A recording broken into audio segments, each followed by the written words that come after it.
Greetings, dear listeners. This is Jonah Goldberg, host of the Remnant podcast, brought to you by the Dispatch and Dispatch Media. I am back from my exciting adventure in Switzerland and brief stint in the UK, but we can talk about all that later. Very excited about today's guest, and I say that without any irony whatsoever.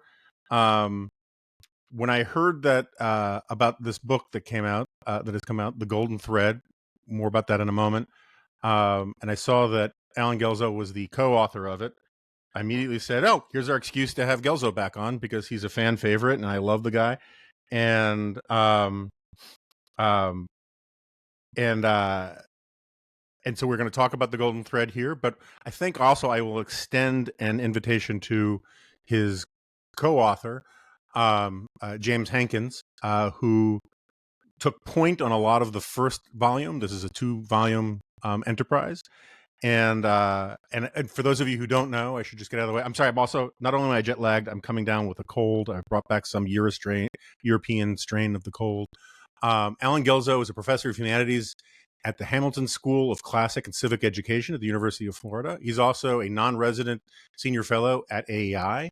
He has written more books about Lincoln, the Civil War era, and various and related topics than I have ever read.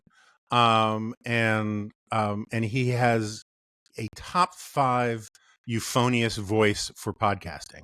So with that, Alan Guelzo, welcome back to the Remnant. Well, thank you, Jonah, and take some consolation from the fact that all of those books you were describing that you hadn't read, it's okay. I haven't read them either. Although I will tell you, I don't know if you do this, I give the advice to first-time authors that if they have the opportunity, they should read the audio versions of their own books if they can. And there's some exceptions to that if you have just an absolutely terrible voice or that kind of thing. But I think you would be great to read your own. Do you ever read the audio versions of your own books? I have tried. Uh-huh. I have made overtures, suggestions to the publishers, and in particular, Knopf, who has published a number of the things I've written. And the response that I get is, you don't know what kind of trouble you're asking for, because the time commitment that you have to put into doing it, the process of creating the audio files is so complicated. It's not just a matter of stand there with a microphone and read into it. You have to go through all kinds of hoops of various shapes and sizes to be jumped through. So they said, don't do it. We'll have someone else read it. Yeah. And haven't had a whole lot of choice but to bow to that advice. After all, it is my publisher. Although I will say I do regret one audiobook that was made of something I'd written. And I regretted it largely because the person who reading the audiobook mispronounced my name. And I thought, this is not really a good way for these people to have started this. But, once it's done, what are you going to be able to do about it? It's like reading book reviews. I mean, yeah, you read the review, but you're helpless at that point. So, I mean, we can continue this off air, but I would say next time, push back. I find in the era of podcasts in particular, people have now been acclimated to and to hearing authors better, more. That's one of the reasons why audiobooks are more successful. But also, as author, they hate it when you exercise it. But as author, you have the ability to overrule the audio engineer or the audio editor and change the text slightly. You can't redo paragraphs or anything like that, but there are some sentences that are just written not to be read aloud, and some phrases from French or Latin that you are going to mangle trying to pronounce.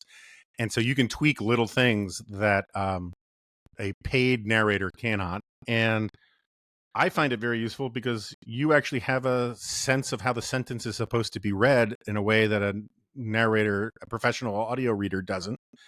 And for me, it also was a great way of reintroducing myself to the content that I had produced. But anyway, enough of all that, enough of the sausage making stuff. I would just say that you have a kind of voice and authorial authority that would lend itself greatly to this kind of thing. I will remember that, and I'll try to remind my publisher of that.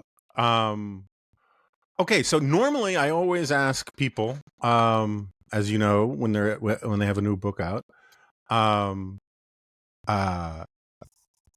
what their book is about.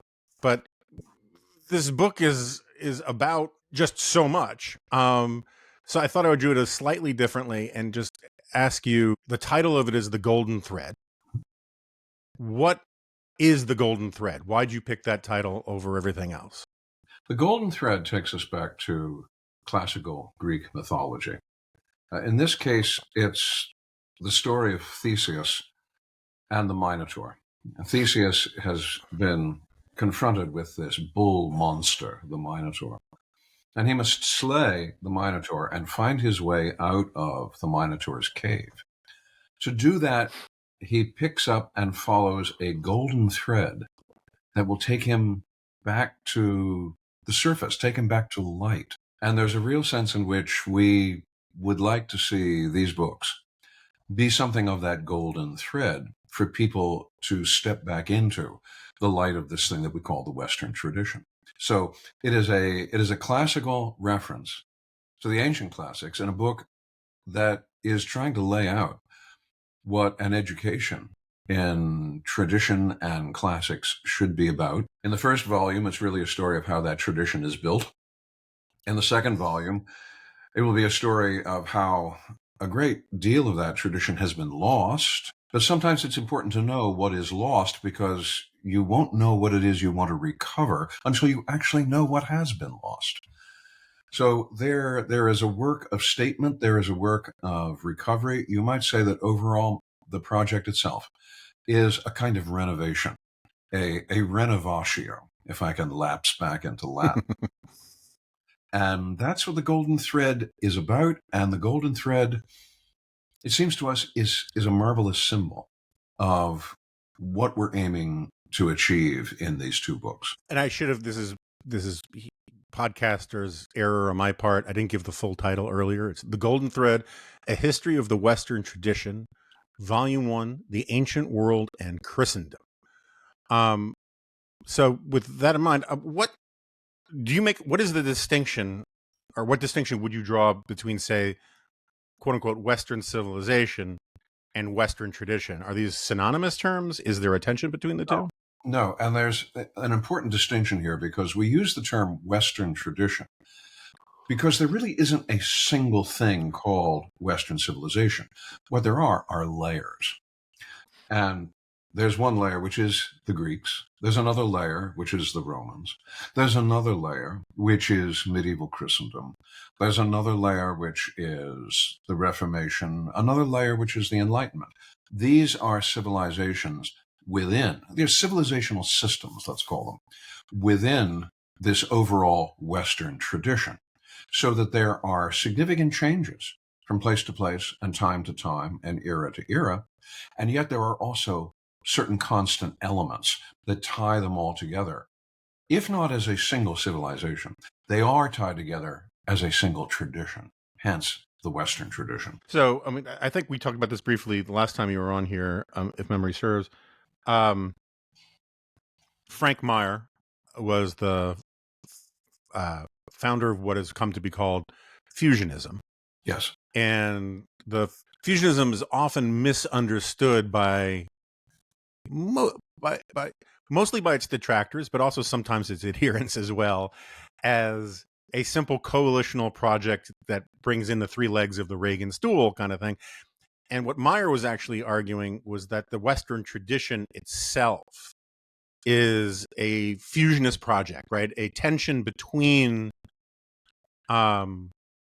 competing dogmatic goods, as I would put it. Maybe not, he would, between liberty and order, freedom and virtue. One might even say Athens and Jerusalem, right? Yeah. And that these things are in tension, but tension is good. Mm-hmm. The tension is revelatory, right? Is the Athens-Jerusalem distinction part of your story? And how should normal people who don't really even know what it means, how should they think about that? Within each of these layers of civilization, there is exploration, there is contest, there is conflict. For instance, if we talk about the Reformation as an era of civilization. There certainly is no shortage of conflict that occurs within that, culminating in the horror of the 30 Years' War, which drags on through those 3 decades until finally, in 1648, everyone breathes this deep sigh of exhaustion and says, all right, we're not going to settle this. We're going to have to come to some kind of, shall we say, fusion. Mm-hmm. And that's what you get in the Peace of Westphalia. So within each of these layers that we've talked about, there are these moments of contradiction, of debate, sometimes of resolution, but other times when it continues onwards from there. And the debate between liberty and order that you might find amongst the Greeks, that gets a different twist. It's extended into the Roman civilization, but with some significant twists. And then you can take that into medieval Christendom, and then further through that all the way up to the Enlightenment. What we have tried to do is to emphasize both the common elements and the distinctive elements. What makes the Greeks different from the Romans? What makes the Romans different from the Middle Ages? What makes the Middle Ages different from the Enlightenment? I deal especially in Volume 2 with the transition that is marked by the Enlightenment. And in that respect, I have to say right up front, I'm inclined to view the Enlightenment as a good thing. Mm-hmm. I'm rather favorable to it. It had its moments plus and minus, but on the whole, I'm as happy for that as I am for aspects of reformational civilization, the renovation that occurred then, which is also a renovation in learning. And then likewise, I'm happy with medieval Christendom, much as I recognize that there are questions and problems and conflicts there. So we're not shying away from the conflicts. We're not shying away, in fact, even from the inequities. Because this is not a story about how all the sisters were virtuous and all the brothers were gallant. No. There are moments in Western civilization when human nature has, as one humorist put it, busted out. And there are moments to be ashamed of in this Western tradition. There are moments of oppression. There are moments of genocide. We don't hesitate to identify those as such, but what we do want to point out is that those are common aspects of the barbarity that human nature is capable of, and that barbarity can break down the barriers even of the noblest aspects of civilization. Within civilization, it's not a moment where you simply say, it's finished, it's done, it's over, we're here, we've arrived. No, that all too frequently is a moment when you have invited all kinds of grief for yourself to creep up and to visit you. So we're very conscious. We're very conscious of the moments when the Western tradition has fallen short of its goals. What we find remarkable, and one of the reasons that I think motivates us for having undertaken this project, is that within the Western tradition, there is this resilience. There is this capacity for self-criticism, for comparison, for dealing with conflict and contradiction, even if dealing with the conflict and contradiction is something that doesn't get easily resolved and that continues through the various layers. There is, in that respect, a tremendous amount of creativity in the West as these questions go back and forth and back and forth. It is that ability to pick oneself up from a stair that you have fallen down, morally speaking, and climb back up the stairs and keep on going to the next flight of stairs. That is part of the story too. And I'm afraid that in many places, it's that story, that resilience, that renovation, that part, that capacity for self-criticism, which has been entirely subtracted as though it never existed. That is to miss something tremendously dynamic in this thing we call the Western tradition. Yeah, so this is music to my ears. Part of my argument in my last book was about which is not unique to me, that we tend to look at the past and the American tradition, and by extension, sort of the larger Western tradition. We judge it by a standard that is set in some idealistic future, rather than judging it by the standard of, was it an incremental improvement on what came before? Yeah. And one can point to all sorts of terrible things that were done in the name of Christianity.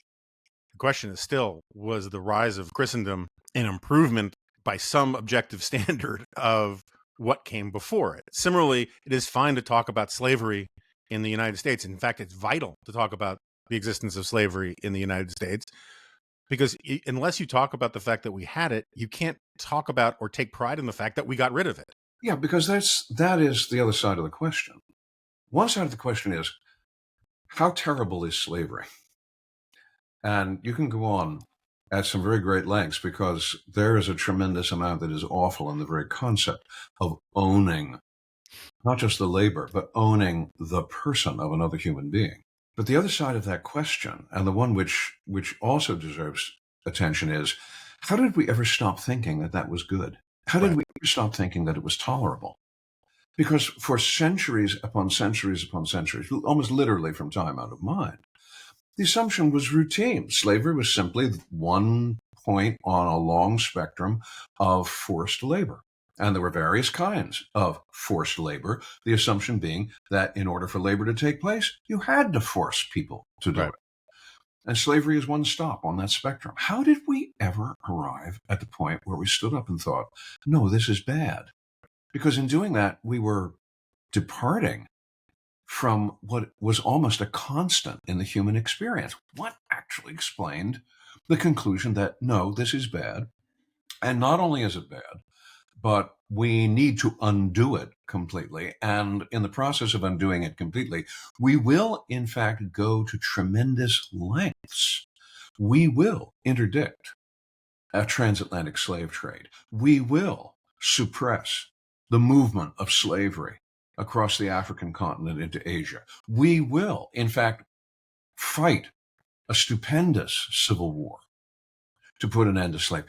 How did we do that, and how did we arrive at that conclusion in what it really amounts to less than 100 years?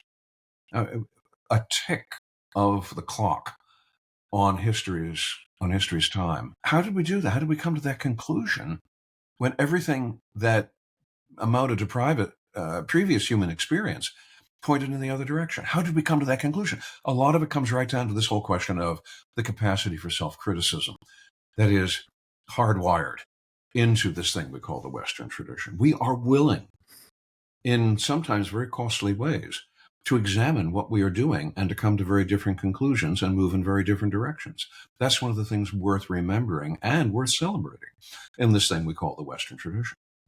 So I want to get back to why you start with the Battle of Marathon, but since we're on this, I think I talked about this briefly before as well, but I struggle with figuring out whether ideas are lagging indicators or leading indicators in a lot of historical moments, that sometimes the events are actually driving things and people will grab ideas to justify their position rather than being inspired by the idea and moving to a position, right? And I think it's a both and thing, and history's complicated and all of that. But there's been a lot of talk in the last 5-6 years, decade or so. There's various movements of what they call themselves post-liberals, and they will say, to one degree or another, the Enlightenment was a mistake, that liberalism was a mistake, that we need to get beyond. That's where post-liberalism, get beyond liberalism. Industrial revolution was bad. There's some people who say feudalism was better, which I just find mind-bogglingly ridiculous. But our friend and colleague Yuval Levin will make the point that in Alexis de Tocqueville's Democracy in America, he gives basically 1,000-year or 2,000-year history of liberalism, and basically doesn't even mention the Enlightenment.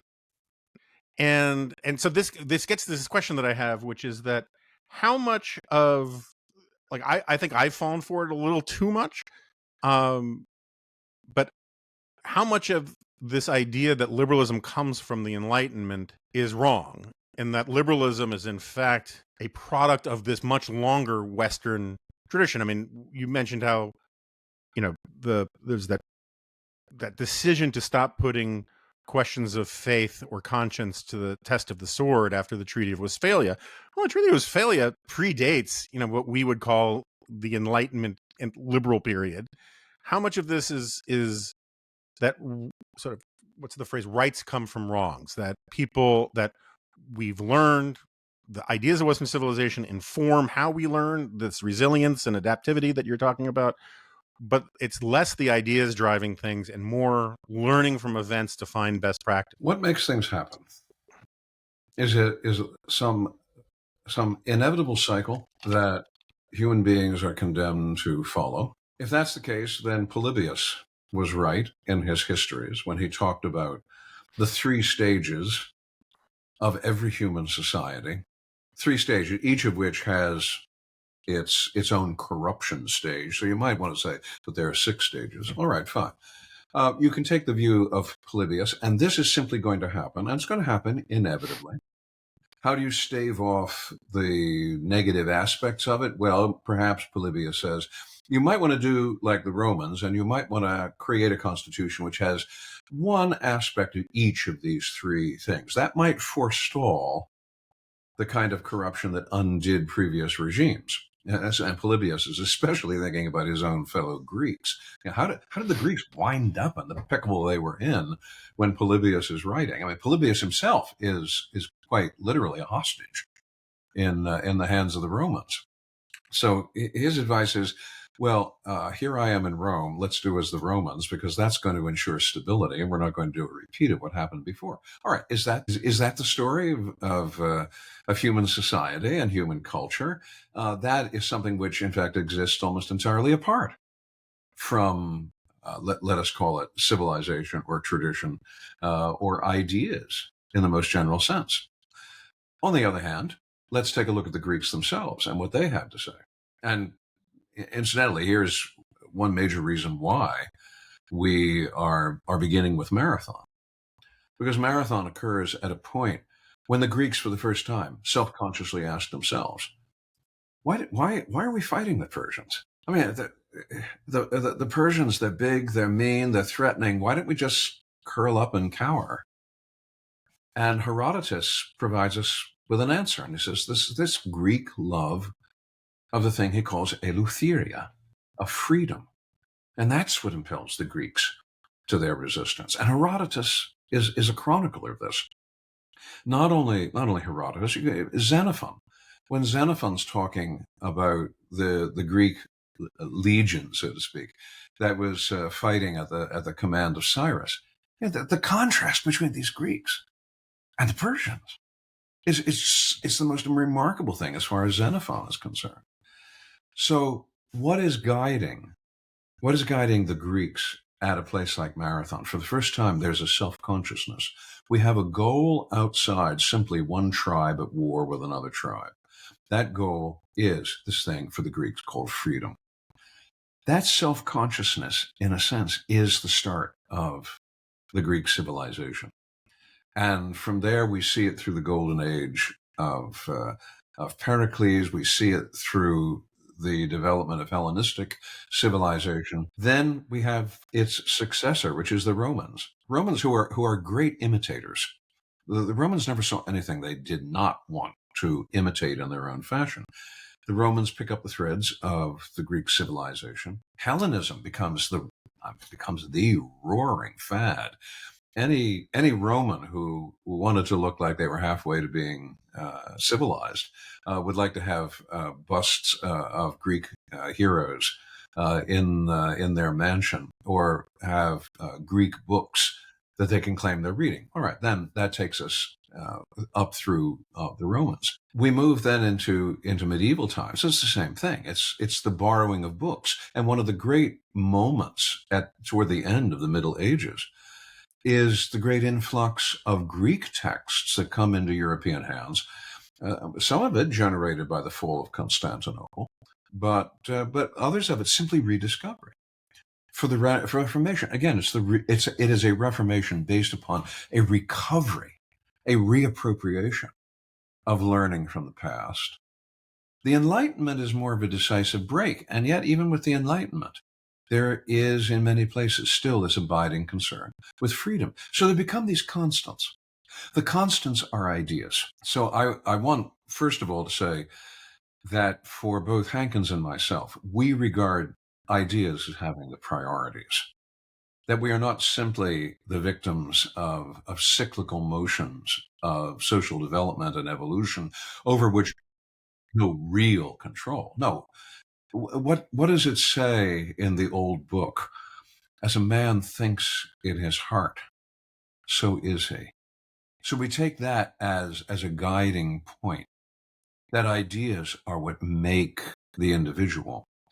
We ask the question, I ask the question in class, what have you ever known that is not an idea? So we start with the ideas, and then we watch how people cope with the ideas and how they build from those ideas. And the ideas that I think are central, one of them absolutely unquestionably is this idea of freedom.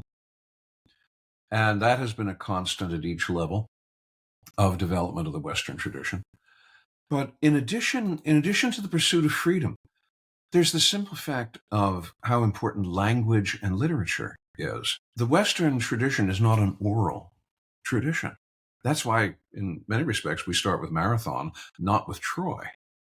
The Western tradition is a written tradition. It is getting events, it's getting ideas, it's getting description, it's getting narrative down in a way that can be read and accessed generation after generation after generation. It's also a tradition which has tremendous respect for philosophy, for thinking, for asking questions, for challenging, for making what is sometimes called the argument for the sake of heaven. It's also a tradition that at every level has had a profound respect for knowledge, for the pursuit of truth, and for accumulating that knowledge in the form of education. And we can move on from there to talk about how the impulse for freedom has shown up in how people regard the freedom to speak, to disagree, the freedom to exchange. That is an idea too. The freedom to associate. All of these begin with ideas. And I have to say too that these are also ideas about spirituality. These are ideas about religion. These are ideas about God. And we debate these as well. And they are, in fact, all of them tied together because they're written. They're based and incorporate natural law. And they are about a pursuit of truth. All of these aspects of the Western tradition, going back to Marathon, at this first great self-conscious moment, all of these are bound together. And you might say that both of these volumes are, in a way, a history of Western ideas. This is not to say that there are not events that we don't have to cope with. The Great Plague, for instance, of the 14th century was a terrible challenge to the survival of this Western tradition. We almost don't survive it, quite frankly. And that was because of, quite literally, a microbe against which our ideas, all of them, were powerless. And then there was the fall of Rome itself. I remember as a teenager watching Kenneth Clark's wonderful old series on what was then educational television, that series entitled Civilization.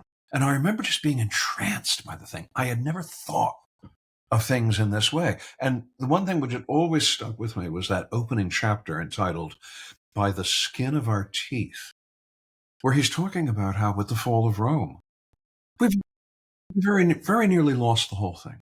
And we survive only because of isolated institutions, isolated individuals who hold on to the threads of things. And civilization does, in fact, endure, said Clark, by the skin of our teeth. So yes, there are moments of invasion, moments of threat, moments of pandemic. But taken as a whole, what we are tracing here is the power of ideas. The power of ideas to move, the power of ideas to reshape, the power of ideas to enter into dialogue and debate and conflict with each other. That is what ties together all these varieties of civilization and all these varieties of challenge into a thing that we can describe as the Western tradition.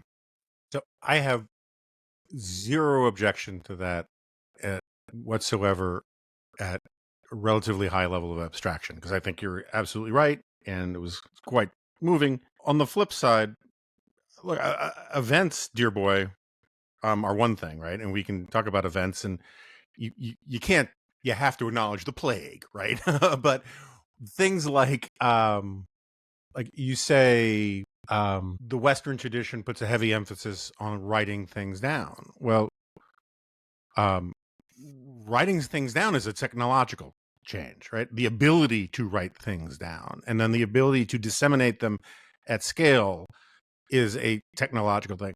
And I think that sometimes I say this as someone who's struggling with the fact that I love intellectual history more than any other form of history, but technology is, I don't want to sound like a vulgar Marxist and talk about the means of production, but do you get a Protestant Reformation without the printing press?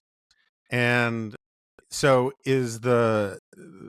and I think we both agree the Protestant Revolution profoundly changes Western tradition. Maybe not so far as like bringing ideas from outside of it, but privileging certain strands of Western tradition over others because it can with the printing press, including the idea of individualism.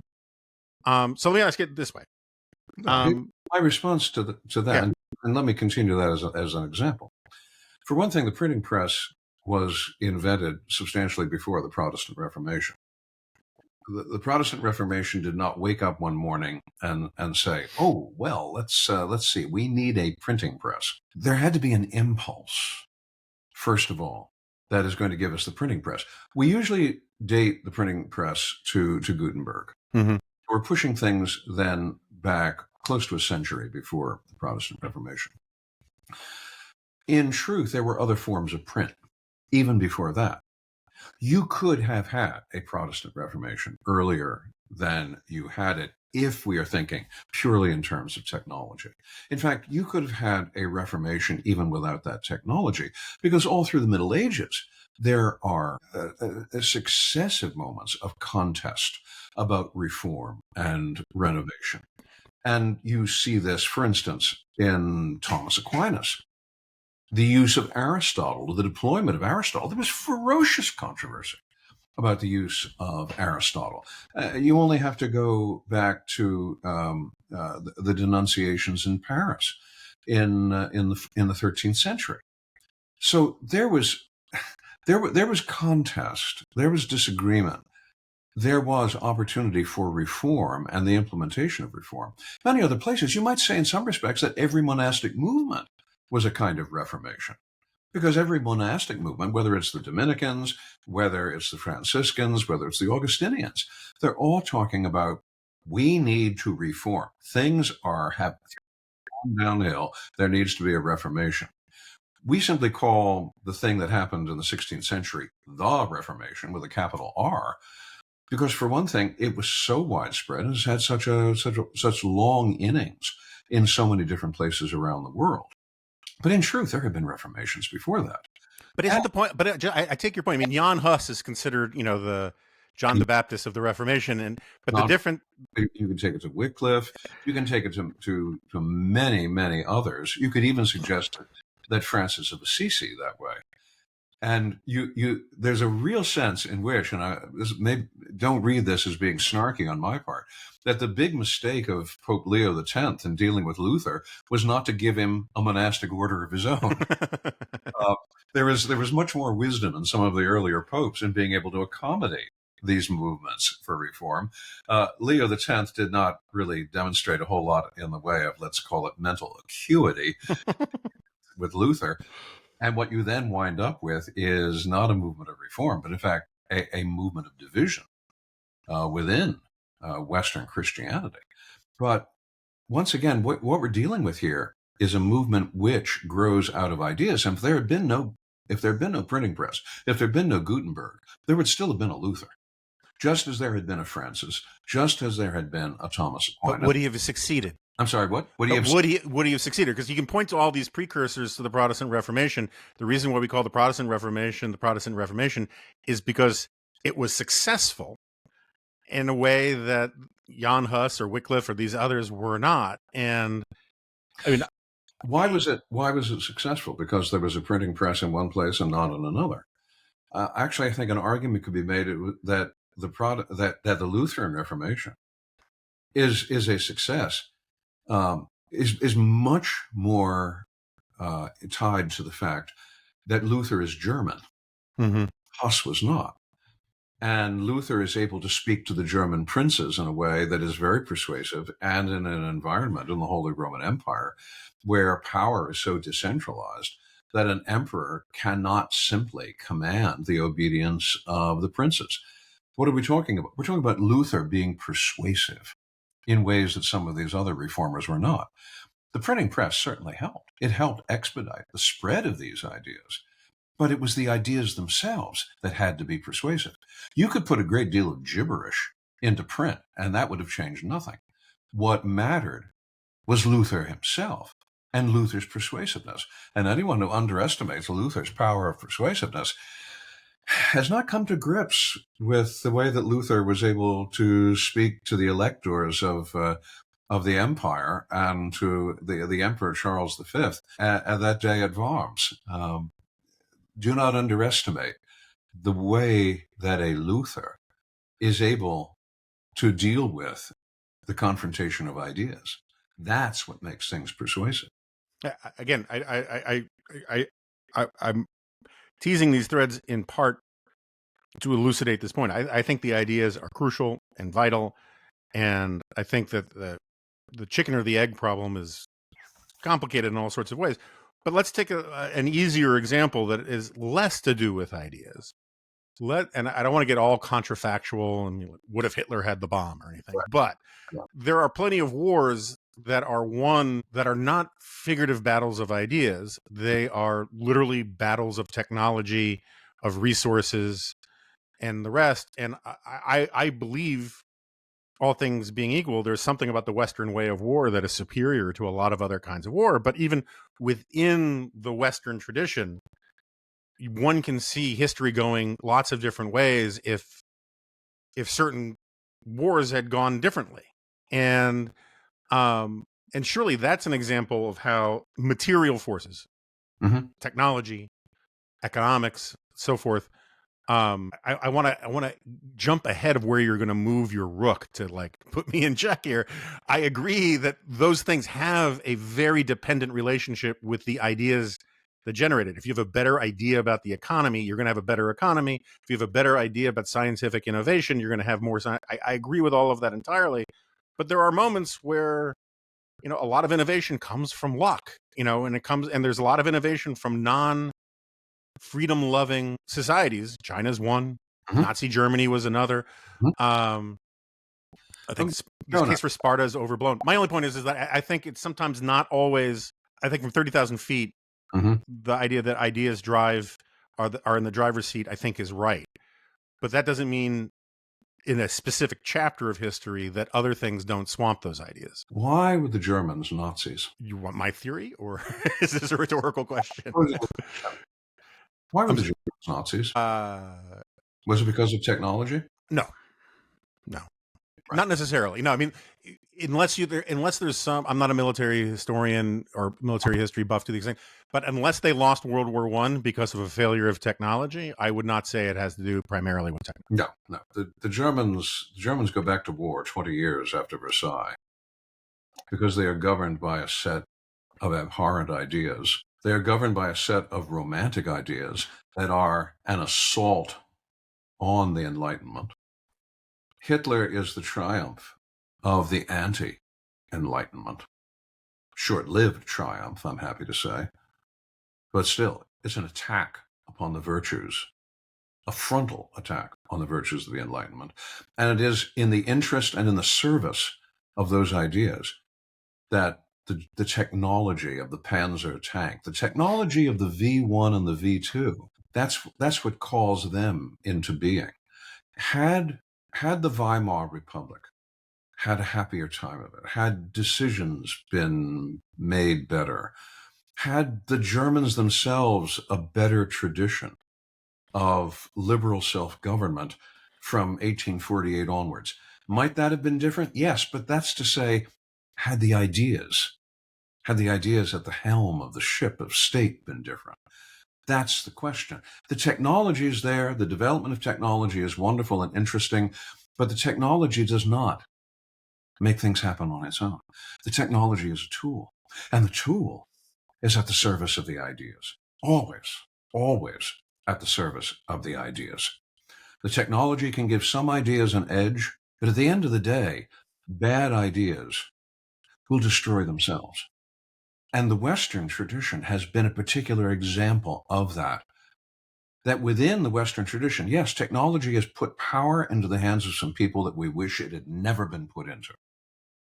And yet at the end of the day, those are people who have lost, because at the end of the day, there are ideas that we can appeal to that are hardwired into human nature itself. We call this natural law, and we call these things natural rights. This is what Jefferson appeals to in the Declaration of Independence.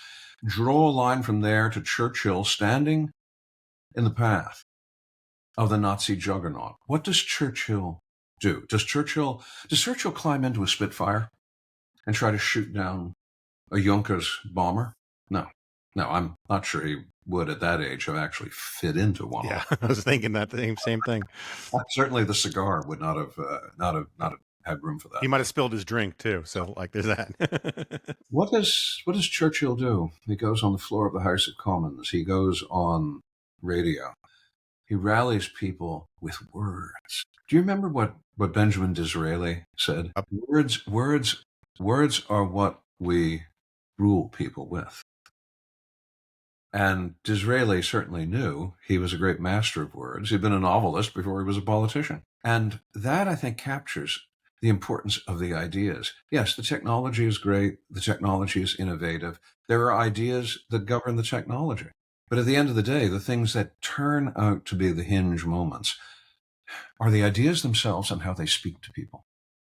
And if they speak well and they speak accurately, and if we give them a chance to get sorted out, that's when we move forward. So yes, I come down to the primacy of ideas from the 30,000-foot level, and I ask how the ideas govern even how we do things at the ordinary day, the ordinary interchange of day to day. And I think that's there too. And you may say to me that I'm not being sufficiently materialistic. And my answer is, that's right. I am not sufficiently. But Because human beings are not entirely materialistic either. We have these things, these real things called bodies. I'm not a Gnostic. But we also have these real things called ideas. Those ideas, those are what are on the bridge with the steering wheel in the hand. If we want to understand where history has been and where it is likely to go, examine the ideas. How different would our modern history have been had Karl Marx fallen off a horse in 1846 and broken his neck? right. How different would things be? How different would it be if that mustard gas had asphyxiated Adolf Hitler instead of merely given him a spell in a German hospital? How different would things have been? Not because of technology, but because of what it would have done to the ideas of people. It took us a long time. It has taken a great price to deal with bad ideas. But even that is a testimony to the power of ideas. So what do we want to find? What we want to find is that capacity for self-criticism, for renewal, for renovation. And it is in that environment that Hankins and I believe that there are things here that we need to appropriate ourselves, that we are not merely the cat's paw of material circumstances, that culture, the arts, music are not merely, as the Marxist would say, superstructure to the materialistic conflict of classes and labor. No, there is a realm of the arts, there is a realm of music, there's a realm of ideas into which we enter, in which we live and move and have our being. That is where we find our real humanity. And the Western tradition has celebrated that, and in its flexibility has given us marvelous ways of enjoying it, of living with it, and of prospering and flourishing in its shade. So I want to move off my atypical venture into vulgar Marxism with my emphasis on materialism. But you brought up, what would the world be like if Hitler gulped a little bit more mustard gas, or if Marx had fallen off a horse. I have a hard time believing Marx was a big rider. I kind of feel like a better example if he had been hit by a horse. But regardless, if Or Marx, maybe if he fell overboard into the Rhine. yeah, or he was visiting Engels and fell into a factory or something. But Surprise you. This will surprise. There was one point at which Marx was desperate enough that he was thinking about emigrating to Texas. There was a sizable 19th century migration from Germany to Texas. for sure, yeah. Oh yeah, and Marx was at one point toying with the idea of joining it. Now, I want you just to imagine Karl Marx as a Texan. That'd be awesome. It could have happened. Yeah. I mean, I deal with the what ifs myself. I mean, right behind me is an example of a what if. All right, what if Lincoln had lived? That's a question I am asked out on the speaking circuit more often than any other single question. Yeah. In fact, I can almost guarantee it. Wherever I go, someone in the audience afterwards of the Q&A is going to ask that question. And frankly, if I had been at Ford's Theater on the 14th of April, 1865, the thing I would certainly have made every effort to do would have been to have locked John Wilkes Booth in the men's room. Of course, they didn't have a men's room, but that didn't happen. It didn't happen. I can be sorrowful for the fact that it didn't happen. Do I know exactly what would have happened if Lincoln had lived, if Booth had missed, because he only had a single shot Derringer? I don't know. I can speculate. But what I'm always in the business of telling my students and warning my students about is resist the temptation to speculate. Because for one thing, you weren't there, so you don't know all the factors that were in play. Also, the problems of Reconstruction in the post-Civil War decades were so enormous that maybe even the talents of an Abraham Lincoln might not have been equal to them. That is a possibility, too, that we have to deal with and factor in. On the whole, we've got enough trouble just trying to keep track of what did happen as history people without allowing ourselves to wander off into the murky dark of what might have happened or what would have happened. It's not a question that I want to encourage history people to ask, and I'm not sure that it really does a whole lot for us today. I don't know what would have happened if Hitler had breathed in a lethal dose of that mustard gas. Maybe things would have been better. Maybe things would have been worse. Right. But so my point wasn't so much to go all Philip K. Dick and do contrafactual history here. It was to simply illuminate the point that the great man theory of history is not, one can certainly exaggerate it, but it is, to me, obvious that Churchill's matter, Lincoln's matter. Yeah. Even Marx matters, right? Hitler matters. It is entirely possible that Russia would still be a backward, authoritarian, crappy country today without invading Ukraine, but for the fact that Vladimir Putin specifically made the decision to do it. And so that, the only reason I bring it up is that the contingent argument about the driver of specific chapters of history, I think you can be right about the theme that ideas drive everything, and that it's turtles all the way down eventually when you're talking about ideas. I basically agree with that. But my point is that there's also no teleology, right? Nothing is foreordained.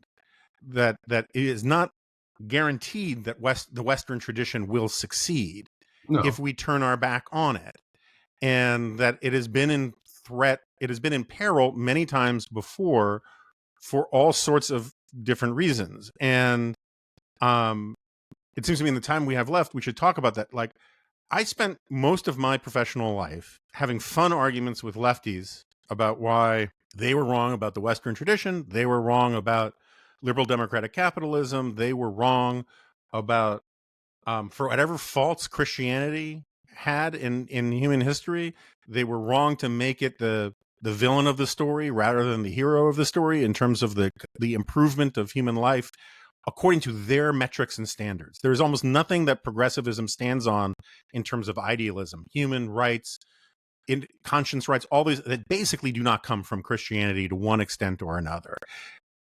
Now we are seeing a rise of people on my quote unquote side who are also they're less wholesale in their rejection of the Western tradition, but it is certainly much more popular to reject the liberal tradition than it was at any time in my lifetime. And I'm wondering, how do you feel if the ideas are everything and their persuasive power and their appeal to natural rights is something that makes humans want to grab hold of them? Why are we having such a rough time of it right now? Get some starch. My advice. I hear the things that you're describing from a number of people who have said, look, we haven't made any progress against the progressives. We haven't made any sufficient progress. The Marxists are still with us. No one's quoting Mein Kampf with any, well, nobody serious anyway, is quoting Mein Kampf on a university campus with any kind of authority. And yet there are plenty of people who are busy quoting Marx. How is it that of the totalitarianisms of the 20th century, Marx seems to be the only one that's bulletproof? And after a while, people of good intentions and of goodwill grow weary, and the hands hang down. And as much as we have blamed Marx, now we begin to wonder, is the real problem someplace else? Have we met the enemy and he is us? Yeah, there's more anger at Locke these days than Mark on the right. Right. And that is the moment at which the weariness takes its toll, and we turn on ourselves. And we say, well, maybe we were predicating our argument on a weak foundation. Maybe Locke is not sufficient to deal with Marx. Maybe Montesquieu is not sufficient to deal with Trotsky. Maybe Beccaria is not sufficient to deal with Gramsci. And it is emerging out of that weariness that we say, well, obviously, there is no such thing as natural law. It's fantasy on stilts. All that really matters is power, and who has power. As soon as we've said that, we just gave the game away. As soon as we've said that, we have stopped being participants in the Western tradition. We have become the barbarians at that moment. Because the barbarians are all about power. The barbarians are tribal. And the moment we succumb to tribal identities, the moment that we succumb to the barbarian outlook, that all of this art stuff is really just good for a cave, if it's even good for that, that's the moment when we really have surrendered what we can't afford to surrender. So the people who come to that conclusion seem to me to have, in an odd way, gone over to the other side. Because what else is Marxism predicated upon except the worship of power? And then what are the faint of heart now telling us we should do? And that is, let's pay attention to power. Jonah, I will say this. I am not interested in power. Power is not what I want to exercise over other people. Now, when my students are taking a quiz or an exam, they may have their doubts about my because it seems like I've got a great deal of power at that moment. Oh, all right. Well, I'm exaggerating. I do not want to control other people. Why? Is it because I don't have any confidence in my own ideas? No. It's that I don't have any confidence in the way I might be tempted to deploy some of those ideas. It's because at the end of the day, I understand that human nature has these flaws, and the flaws run all the way through us all, as Solzhenitsyn said. And Solzhenitsyn could say that after the Gulag. And he could say there's no exception. So not just the keepers of the Gulag, it's not just the designers of the Gulag who have evil running through. All of us do. All of us do. It poisons all of us. And I'm conscious of my own limitation. I do not want that power. And what the great tradition of modern Enlightenment politics says is that instinct, that fear, that anxiety is right. That what should have priority is eleutheria. It's that Greek freedom. It's that spirit of freedom that led the Greeks at Marathon. While the Persians were being driven into the battle by whips, It's what led the Greeks to charge at the run, Eleutheria. That is one of the threads that runs through this thing we call the golden thread. And it's one of the things which is a component part of the Enlightenment. And that's what I think is important. I don't deny the importance of power. I'm not a libertarian, if that's how a libertarian is defined. But I do understand that power is like plutonium. It is toxic to the use and toxic to the touch. You need a little bit of it in any society. Even Madison and the Federalists said, if men were angels, there'd be no need for government. Someone has to keep the traffic lights on and working, all right? So there's got to be some power. There's got to be some authority.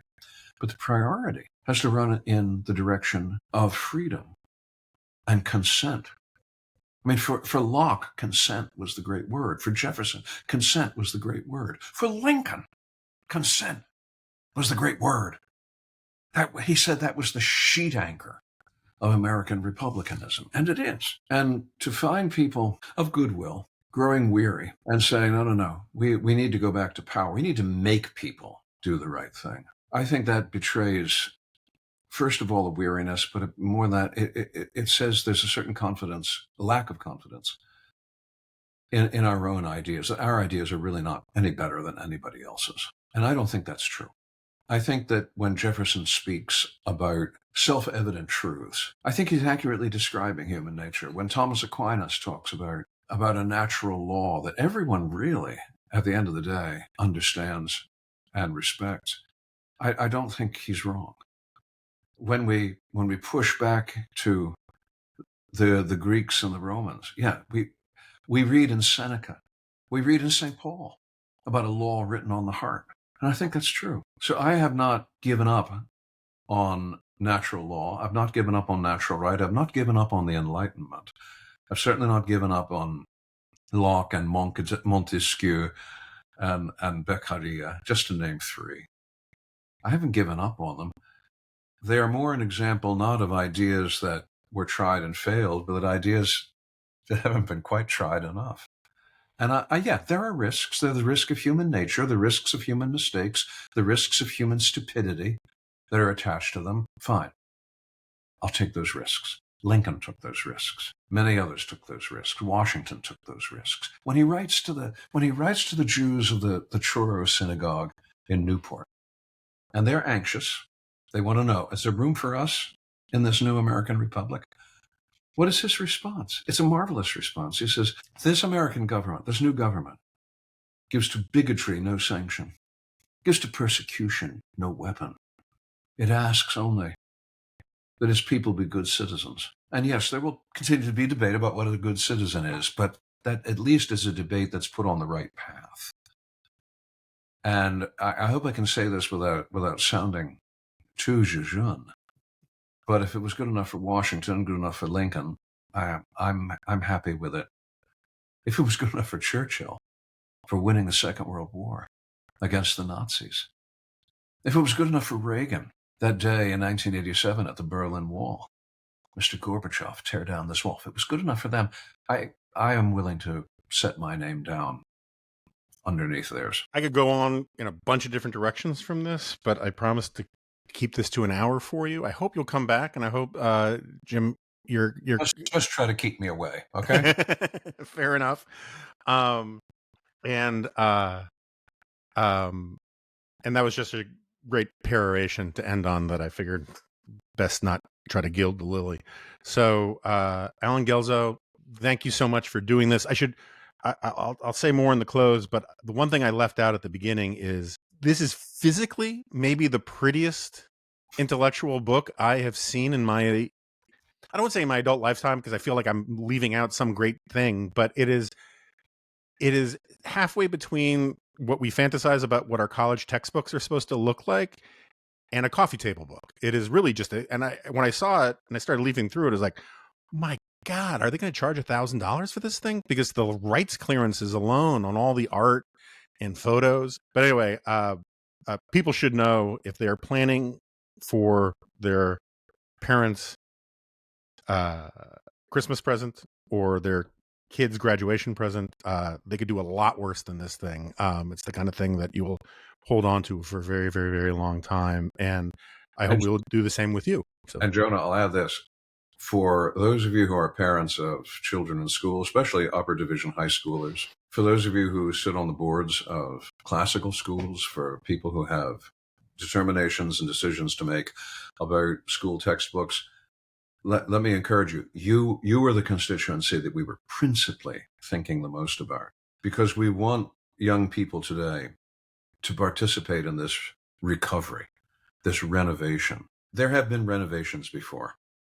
There were renovations after the fall of Rome. There were renovations after the Great Plague. There were renovations after the 30 Years' War. There can be a renovation today. We would like to believe that the Golden Thread can play one role in that renovation. It can be one tool the renovators are able to deploy.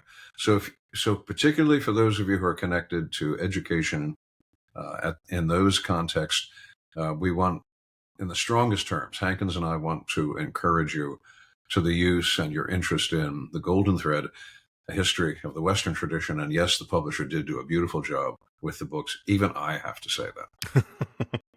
All right. With that, Alan Guelzo, thank you so much for being here, and we hope to have you back. All right. Very good. Thank you, Jonah. Okay, two things. One, there's this incredibly stupid dad joke. I made you do it before. I just need you to say the words, "No, you won't. This is a podcast." No, you won't. This is a podcast.